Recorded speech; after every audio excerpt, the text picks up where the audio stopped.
மகிழ்ச்சியின் சத்தம் வழங்கும் அனுதின தேவமன்னா. Voice of Joy presents Daily Manna by Reverend A. Benedict. தேவனுக்கு மகிமை உண்டாவதாக.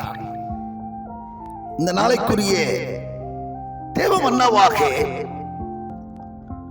எண்ணாகமம் 30ஆம் அதிகாரம் 2ஆம் வசனம்.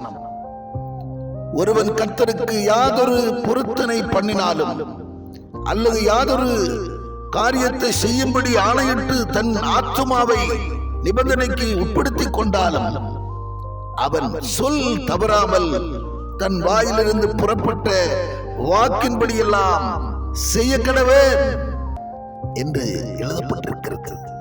அவனை கேட்கிற அன்பான தேவஜனமே, பொருத்தனை நீங்கள் ஆண்டவருக்கு முன்பதாக நீங்கள் பண்ணியிருப்பீர்கள் என்று சொன்னால், பொருத்தனை பண்ணின பின்பு அதை செய்ய தாமதம் செய்யாதிருங்கள் என்று வேதம் சொல்லுகிறது. உபாகமம் 23ஆம் அதிகாரத்திலே 21ஆம் வசனம் சொல்லுகிறது, நீ உன் தேவனாகிய கர்த்தருக்கு பொருத்தனை பண்ணி இருந்தால் அதை செலுத்த தாமதம் செய்யாதே. உன் தேவனாகிய கர்த்தர் அதை நிச்சயம் உன் கையிலே கேட்பார். அது உனக்கு பாவமாகும். நீ பொருத்தனை செய்யாதிருந்தால் பாவம் அல்ல, ஆனால் பொருத்தனை செய்த பின் அதை செலுத்த தாமதிப்பாய் என்று சொன்னால், அதை செலுத்தாமல் போவாய் என்று சொன்னால் அது உனக்கு பாவமா இருக்கும் என்று வேதம் சொல்லுகிறது.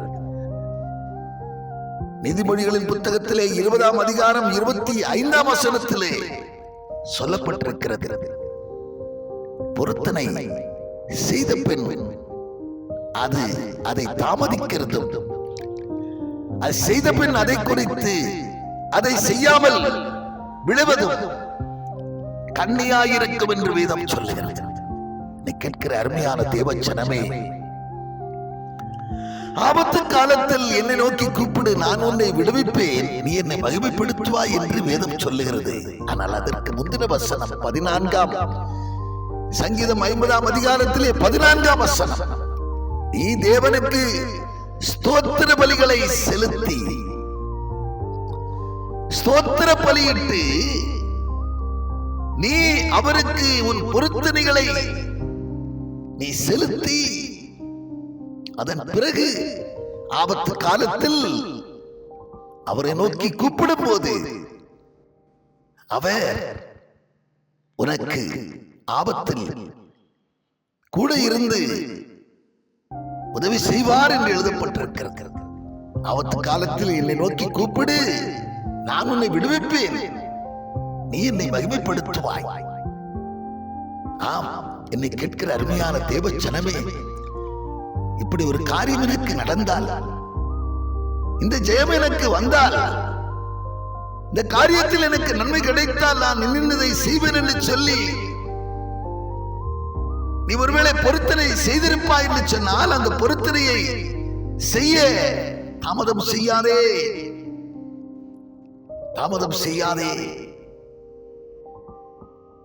மனுஷனுக்கல்ல, ஆண்டவருக்கென்று நீ பொருத்தனை செய்திருக்கிறாய் என்கிறதை நீ நினைவில் கொண்டு செய்த பொருத்தனைகளை தாமதம் செய்யாமல் செலுத்தி, அதன் நிமித்தமாக உங்களுக்கு அவர் செய்ய இருக்கிற காரியங்களை நீங்கள் நிச்சயம் அவரிடத்திலிருந்து பெற்றுக்கொண்டு அவருக்குள் மகிழ்ந்திருங்கள். நிச்சயமாகவே உங்கள் கூப்பிடுதலுக்கு வேதம் சொல்லுகிறது, 91ஆம் சங்கீதத்திலே 15ஆம் வசனம், என்னை நோக்கி கூப்பிடும் போது நான் மறுஉத்தரவு அருளச் செய்வேன், ஆபத்தில் கூட இருப்பேன், தப்புவிப்பேன், கனப்படுத்துவேன், திருப்தியாக்குவேன் என்று ஆண்டவர் சொல்லுகிறார். ஸ்தோத்திர பலியிட்டு நீ தேவனுக்கென்று பொருத்தனைகளை செலுத்தி ஆபத்தான சூழ்நிலையிலே நீ அவரை நோக்கி மன்னாடும் போது, அவரை நோக்கி முறையிடும் போது நிச்சயம் உனக்கு செவி கொடுப்பார். ஆதரவாயிருப்பார், பக்கபலமாயிருப்பார் என்கிறதிலே கொஞ்சம் சந்தேகமில்லை. ஆமென்.